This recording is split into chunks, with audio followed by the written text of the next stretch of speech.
what is summed in the area of agricultural economics and farm management. So one was not interested in just agriculture as a hobby per se, but to take agriculture to the point that one can take it up as a major source of income for one's livelihood and to keep the life going.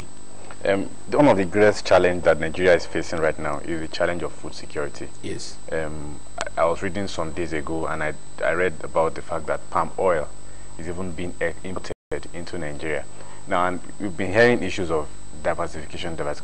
Are we serious about it, or we are just paying lip service? Thank you. This stopgap measure that government was doing then, the issue of importation of food and things like that. And but we cannot continue to import food for life because it's even dangerous to our economy, it's dangerous to our sovereignty, it's dangerous to even the so-called independence that we may say we have.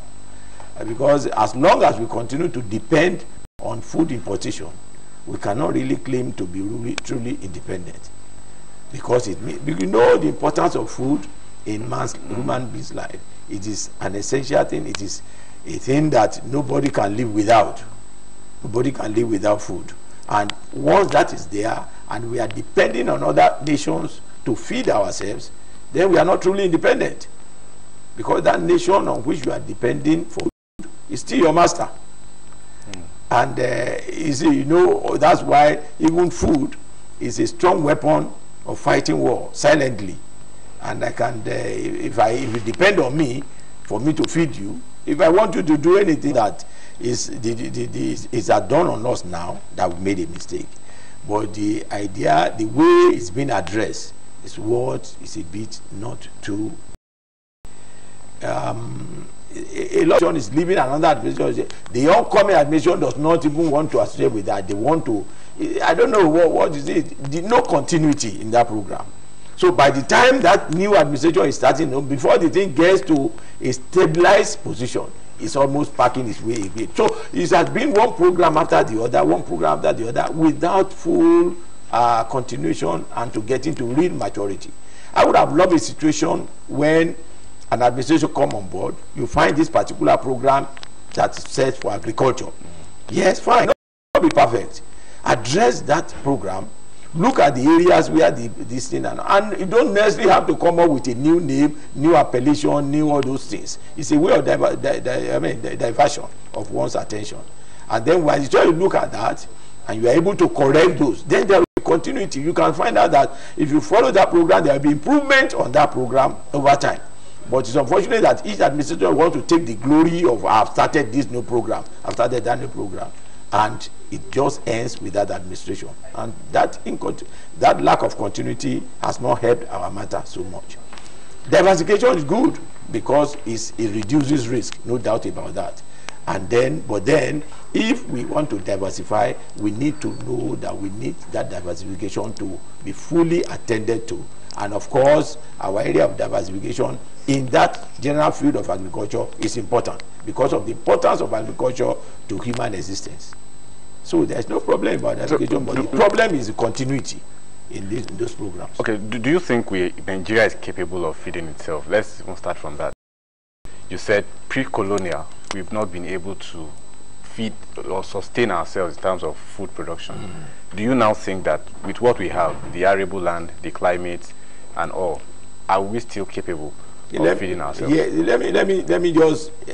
When I said only God knows, but we are not conscious of that, and no solid arrangement was made to take care of that in the area of feeding. It was assumed that well, the food was there then, and then anybody could have prayed, but there was no plan ahead. But then to come to whether we are able to feed ourselves or not, why not? Nigeria has comparative advantage in agriculture. And like I told you that with a lot of, look at even the issue of, maybe we should not even go to that area now, but the issue of budgeting. And you talk of, okay, this 2019, we are budgeting so and so for agriculture. Up to now, it has not been passed. Has not been passed. And agriculture, our agriculture as we practice now, is time bound. It has to do with season. It has to do with our vegetation, the climate. It has to do with even other issues. And rain will not tell you that it's going to wait for you to pass your budget in July before it starts. So when it comes and the things are supposed to, researchers will do their work like we have in the university system. They do their research, and then people who are now to make those things available on commercial in large quantity are not there, because agriculture as it is today is still not as lucrative for other people. I mean, like other sectors. There are sectors whereby you can get your money today, by tomorrow, day after, you have multiplied it. And naturally, human beings, and especially Nigerians, are not too patient to want to wait for what time is going to take in agriculture. Agriculture is such that you cannot put things there now and begin to expect the result almost immediately. No, it's not. There's a waiting period. There's a period of gestation that you have to wait for that thing to get to that part. And many of the young ones today are not that patient to want to wait for that period. So what do we do now? Are we supposed to take, or what can be done to just get them to be more interested? Thank God we are trying now to inculcate this one even in the training program that universities, and to make sure that at least it may not be possible to get all of them there or many of them there, but if we are able to get some little percentage that are convinced, which thank God we are getting some of them now that have decided to go back into agriculture, fine. Those ones, let us assist them, let us empower them for them to be able to make a living and make good out of that agriculture. And when they are able to do that, they will serve as example to others that indeed agriculture is also worthy of going into, and they can also make a living out of it. And government has a lot to do that in that area, in the area of empowerment of our young ones. And you see, a lot of resources that are going to other sectors now, those sectors I see, they are not, I don't consider them as priority sectors per se. Like in the service sector and all? Service is okay, but you know, we just finished an exercise recently, and I asked myself and I asked my people, what is in this sector that's so important in the area of politics and all those things? See the amount of money that goes there, and yet in an essential sector that affects our lives, affects our health. Mind you, it's not just our physique, our health is affected. Yes. If you don't feed well, then you know you are prone to sickness. Diseases will easily catch up. Your immunity will break down, and a little stress will go down. So this sector that ought to be specially attended to is not given the due attention, and you spend on these other sectors, and it's unfortunate. So what I'm saying in essence is that government has to reorder its priority to see agriculture as a sine qua non sector, sine qua non activity that will make the life to go on. And in fact, that's where lies the security of the nation. Because when a man is unable to feed himself, is unable to feed his family, he will look for crooked ways of doing that. But if we are able to sponsor that sector and we are able to get affordable food to many of us, you find out that at least, like Yoruba people will say, that when by the time you settle the issue of food, all other things become secondary. Because if you eat well, in fact you spend less on drugs or whatever in the hospital. If you eat well, you'll be able to stand and do some other activities. The Okada man that is riding Okada and is not well fed, that is where he gets confused, and before you know it, he gets angry. Yes, even by the time he's going, he may not even be able to see clearly because that food is not there. So let's look at the issue of rural-urban migration. Yes. I've heard people say that if the rural areas had been developed almost as much as the urban areas, yes, food issues will be settled. Those that move from those places to town would not need to move, since almost the life you want to enjoy in town, you can enjoy there. Does this brings a question mark on priority, like you said? Yeah. The rural development is key to agricultural development, because you find out that if we look at it closely, rural development is almost synonymous with agricultural development, because agriculture takes place in the rural areas, mostly. Now, if you are developing rural areas, you are given the support, other things that are needed for agriculture to thrive. For instance, if the rural areas are well developed, you can talk of good water for people to drink, you talk of good roads to the rural areas, you talk of electricity. We will address a lot of other problems that are associated with agriculture, because even out of what we produce that we are saying is not enough, we also waste a lot. Almost 30% of what we produce in the rural areas are lost due to rottenness, due to inability to take them to where they are needed, the market on time. You find out that even on the roads, the transportation becomes very difficult. A lot of vehicles break down on the road, and you find that a lot of these agricultural produce, they get wasted, get rotten up. But so if we have good transportation system, the roads are good, the power is there, the water for people to drink there, and they have enough health facilities to take care of them. A lot of people, the cities are becoming too jam-packed now and unsafe.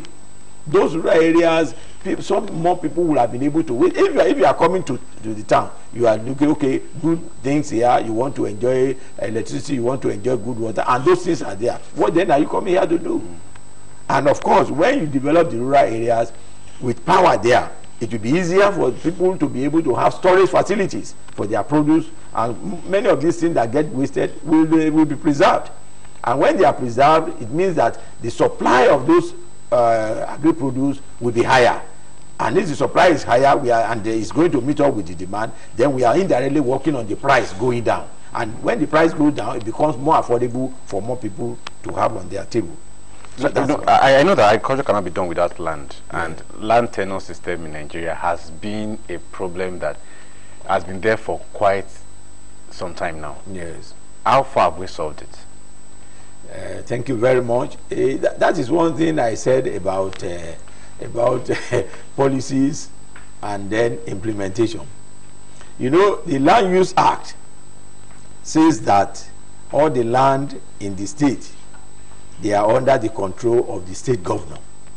And I say that also is in quote.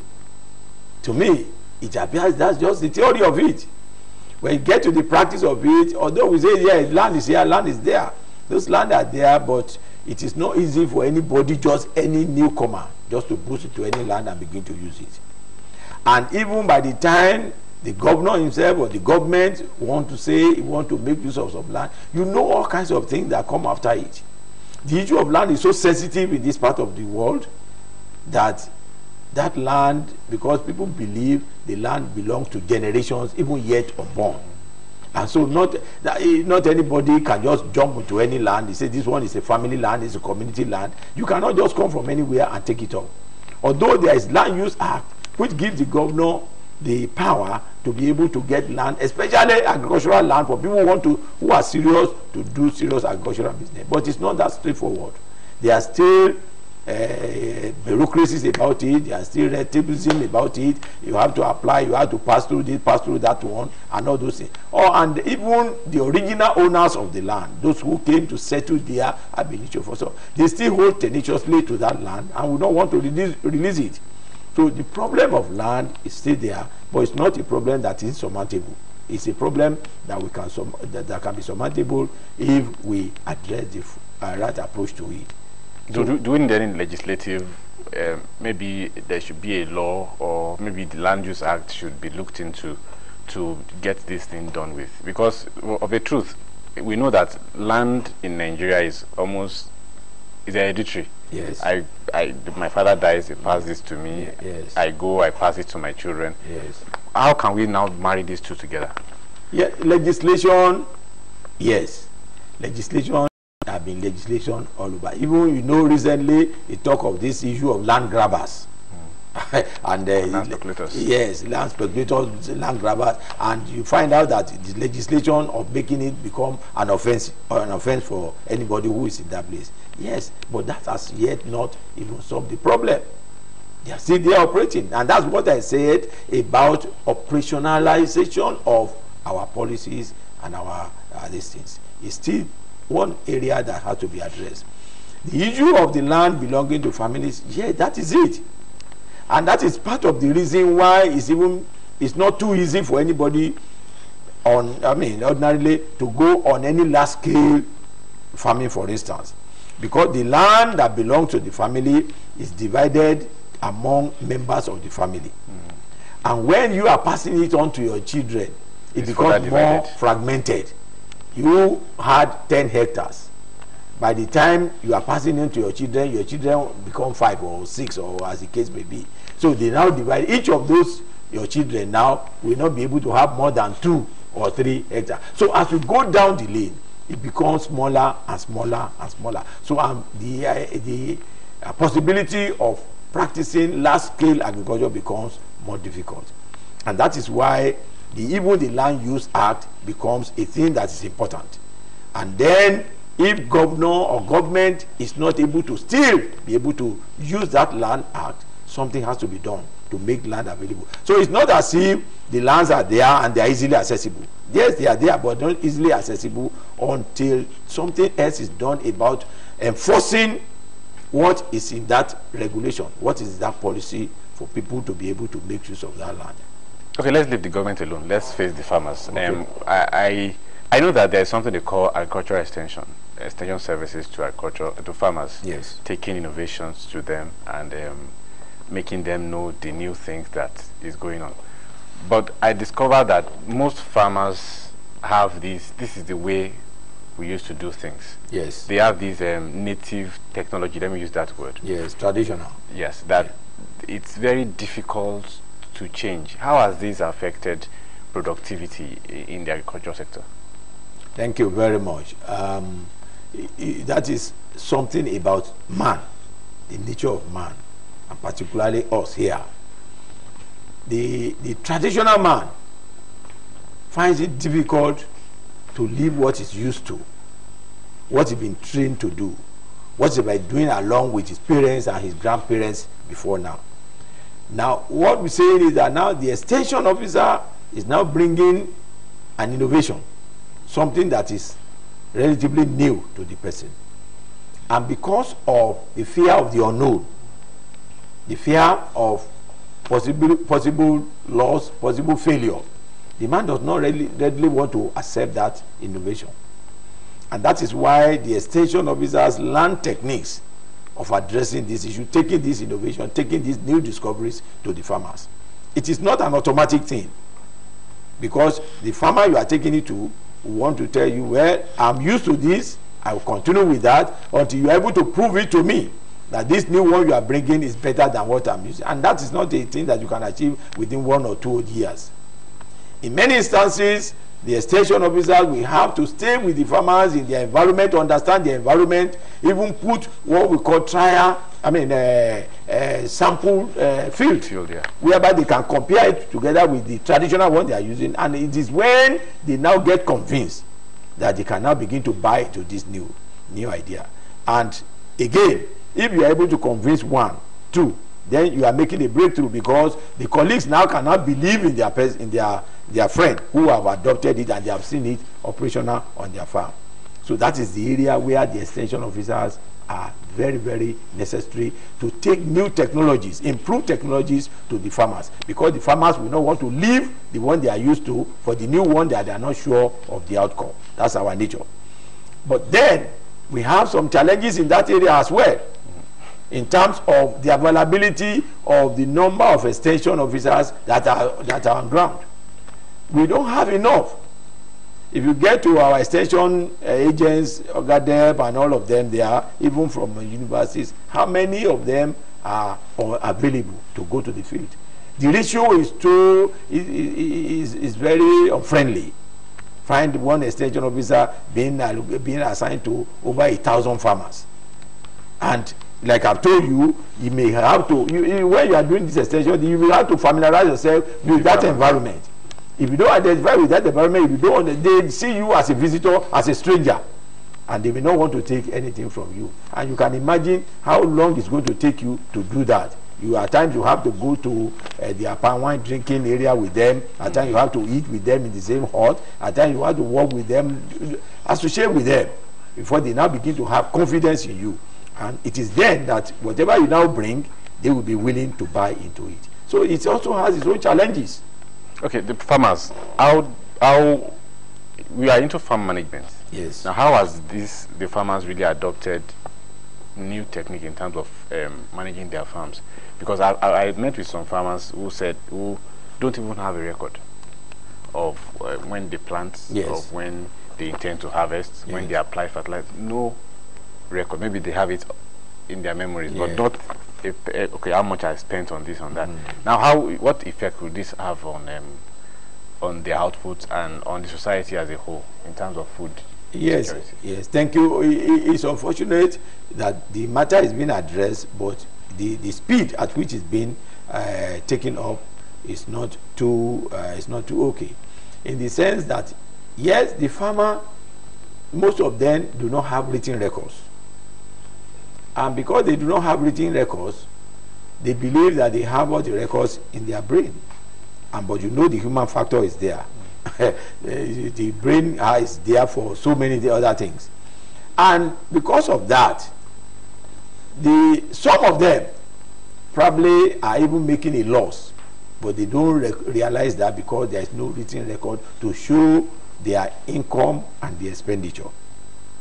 Some of them even ignore the things that come from their household, the family labor supply, for instance, the man's labor to that place, the inputs of last year that the person is using this year, is not taking cognizance of all those things. He just feels that, okay, I've realized so amount of money, without knowing that. And that gradually will be eating up into the resources. And before you know it, the farmer that used to maybe have like 2 acres, 3 acres before, because of that shortage in resources, begin to reduce gradually to about just 2 and 2, not because of that. Now, the idea now is we're trying, through the extension officers as well, to encourage, to introduce simple records to the farmers, that they can be able to put some things down. And that also entails having to learn of how to read and how to write, yeah, simple things.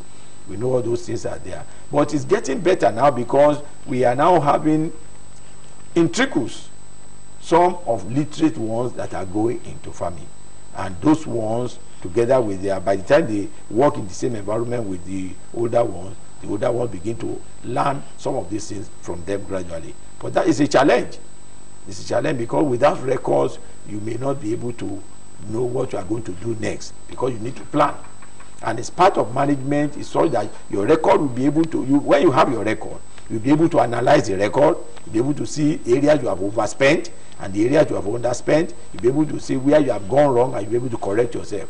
And of course, when you now need some assistance from outside, your records will show. With your records, it will give somebody who wants to assist you assurance, guarantee that you are used to this. If you have done this in the past, with a little assistance, you'll probably be able to do better. But when those records are not there, it's a challenge. Okay, let's move. I don't want us to end this program without talking about the education sector. Okay. You've been there for almost more than 3 decades now. That's right. How is the education, especially tertiary education, how is it faring?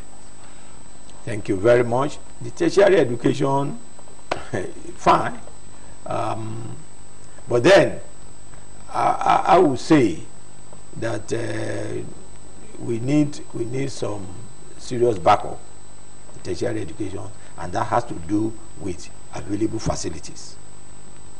Available facilities, the facilities that we need, the facilities that we need to keep on updating ourselves in the tertiary institutions, to keep up with the goings, because other parts of the world, they are not resting. We have to move along with them. But most of the challenges that we have now have to do with the facilities in the tertiary institutions. Many of our tertiary institutions I do not have the required facilities for research, for teaching, for community service. They are seriously lacking. And since most of the tertiary institutions that we have now belong to government, so you see it as another big challenge with government, that we need, if we don't provide those facilities, those equipments, then the training that the products are going to have, it cannot be said to be very, very, very okay. Yes, of the truth, most of the universities, tertiary institutions we have in Nigeria belong to the government. Yes. But do you think that, are you now calling for government's reduction in intervention in terms of tuition fee of the students? Because some people have the opinion that if you remove the intervention, let them pay normal tuition fee as it's being paid all over the world, then university will have enough money to run things around. I don't think that is the issue. The issue, like I said, is even setting our priorities right. If we set our priorities right with the resources that we have, and we divert those resources to those essential areas. Look, there is no country that will say will be able to develop if the education sector is badly treated. Just like agriculture sector, if you don't treat agriculture sector well, forget of your ability to think well. Forget of your ability to stay well, good, healthy, and be able to make your people feel. In the same vein, if you don't take the education sector serious, then forget about any serious development. Because these are the areas where people are going to you are going to train your manpower. The person that you want to come and work in your ministry, they are going to pass through the education sector.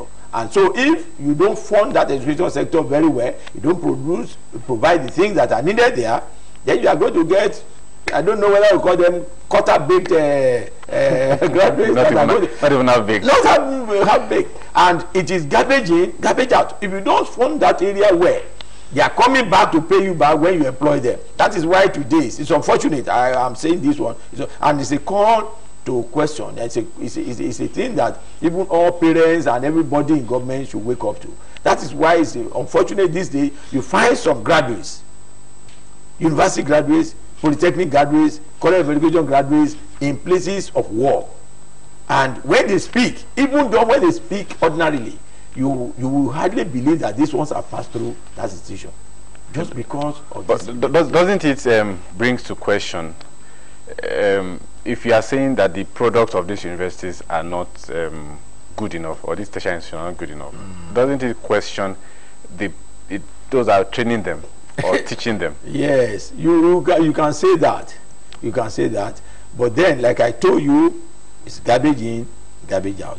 What the quality of those that come in there to be trained is one factor you must consider. The availability of things to use to train them is another factor. The ones that are training them, no doubt, but I can vouchsafe for even the ones that are training them, because the tertiary institutions have a baseline that you just have to meet up with before you can be employed to be a trainer in that institution. But even when you have a very good trainer, the resources are not there.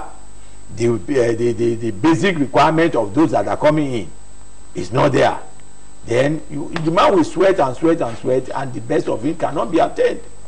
You need to see even the attitude of some of our people that come to tertiary institutions, and that has to do even with our thinking as a nation. Some of them, now indeed many of them, they are not even interested in the training you want to get. All I want is to let me let me go, give me certificate after 4 years. Let me take the certificate. I have one uncle somewhere that is ready to assist me. Once I just all they need to see the certificate, and you place me there, and that kind of a thing. And so when quality is no longer appreciated by those who even want to come and learn there, it's a problem. And the man that is training them will work round the clock, will go and do all the consultation, get material, want to give them the best, but as he's talking to them, they are just looking at you. It's not deep down within them their interest. So this is there are so many factors that are involved in it. And I just pray that we are able to correct this before we go too far into it.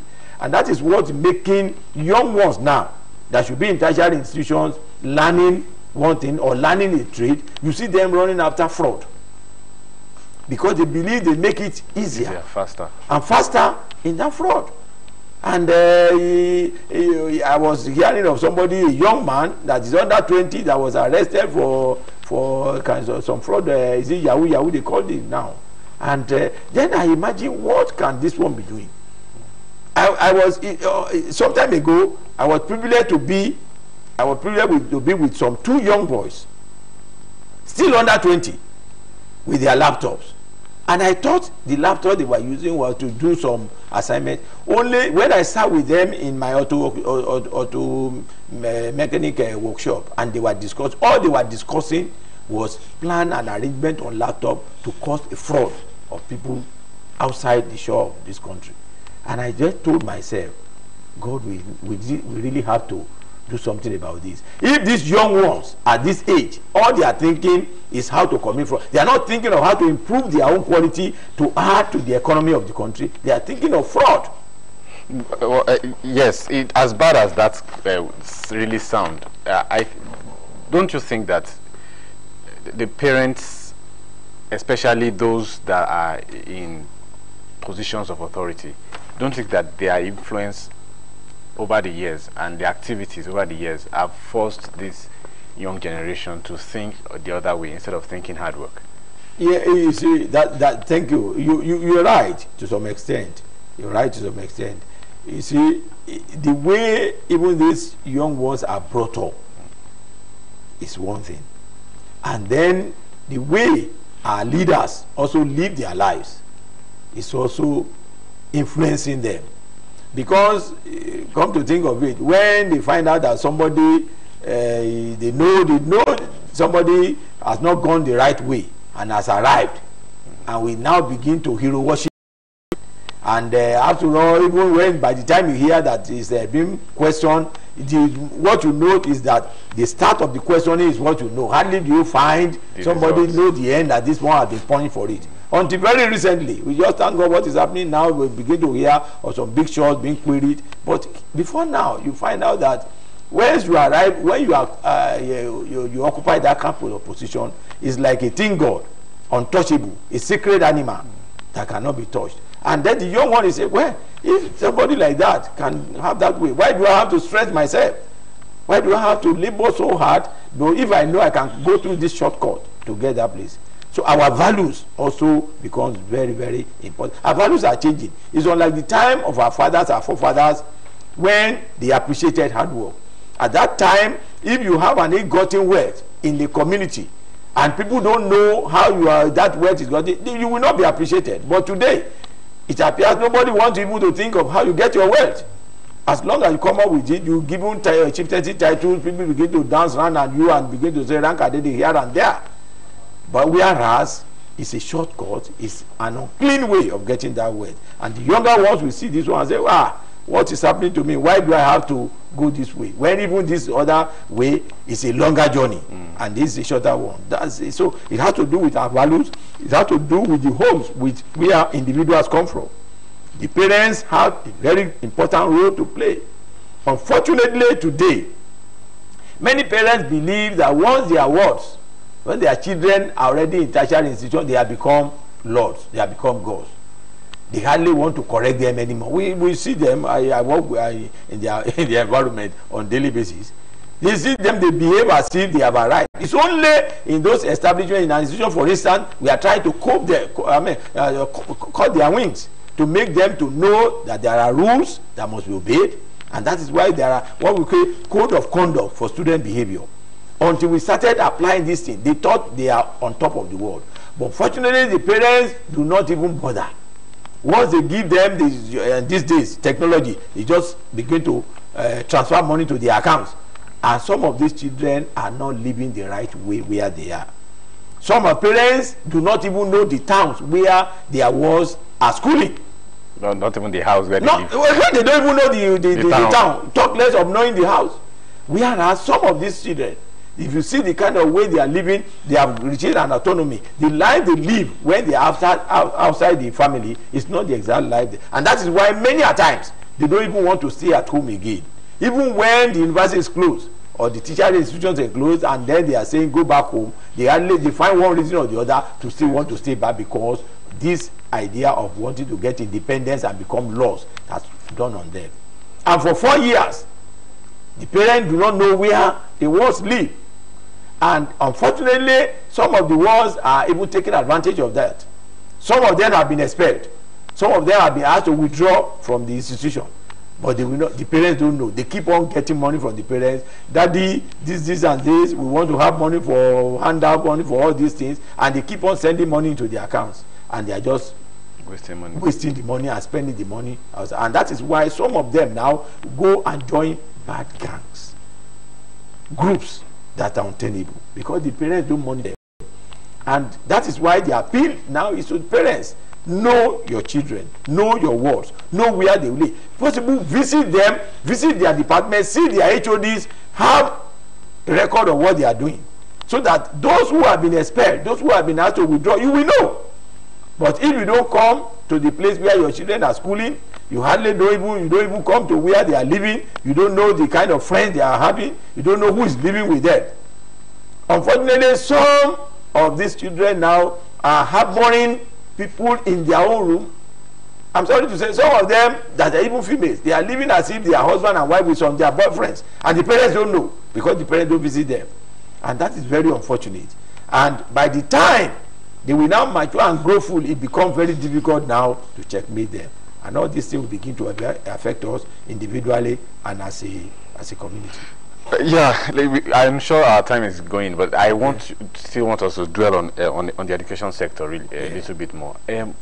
When you have a first-class graduate, yes, join a convocation, the prize, let me use the word, the prize money that used to, back then, used to go to them is sumptuous, let me use that word, is rich enough, is encouraging for somebody that is coming in to say, okay, if I get a first class, I will have this, I will have that. Yes. But nowadays, is almost, it drives one close to tears what a first class graduate gets. Yes. And yet you see someone that did not even finish school. Yes. Let me use that. And is going into one program or something like that, and it makes much money. Do you think that even the private sector is really is encouraging reading, learning? Do you think, what is their role in all of this? Yes, I would say the private sector is not encouraging, because even the little that we have now, most of it still come from the private sector in terms of prices. Yes, those prices are there. They have not been reviewed over time. Although some institutions now, like us, we are already reviewing some of these things. But then it also have its root in the economy of the nation. The value of our currency is also affecting that. Some years back, by the say that you have a first class, or you have you are the best students in this, and then you have a cash price of 10,000 naira. That time you could say this is good, and you can do a lot of things with 10,000 naira. But now, even by the time you say you are the best and you say you have 50,000 naira, it's nothing compared with that 10,000 naira. And so that has to do with the value of our currency. And with the private sector, still the sector is the sector that is still trying to maintain their promise in that area. Although we may say maybe as a result, they also complain about bad economy, and of course you know that will also affect their own business. And it's what they get is they are going to give out to people. But the private sector, they are still trying, but they can do better. The private sector can still do better, because if it's not only in prices like that. I know that some private organizations still come to the aid of some institutions in terms of facilities. I know some private sector that donate buildings, which especially where you get to some state institutions, you find out that most of those buildings there are either from one individual or one private organization, and so where government has not been able to come forth as a result of this bad economy, the private sectors have been coming up there, but they can do better. It's not that they are not encouraging education. I think it still has to do with this financial power that is within their all right, our time flies when you are having fun. I have been enjoying Professor John Olusegun Ahiosu. It's been a very, very educative 1 hour. I am yet to believe that 1 hour has gone. But thank you so much, sir, for coming. Thank you very much to host this. I'm really a pleasure having you here, sir. I appreciate you too. Okay, so if you want to have another guest that will educate you and teach you one or two things that you really don't know about, Hot Seat is the program. We'll be bringing another guest next week. Please join us then. Until then, like I always say at the end of the program,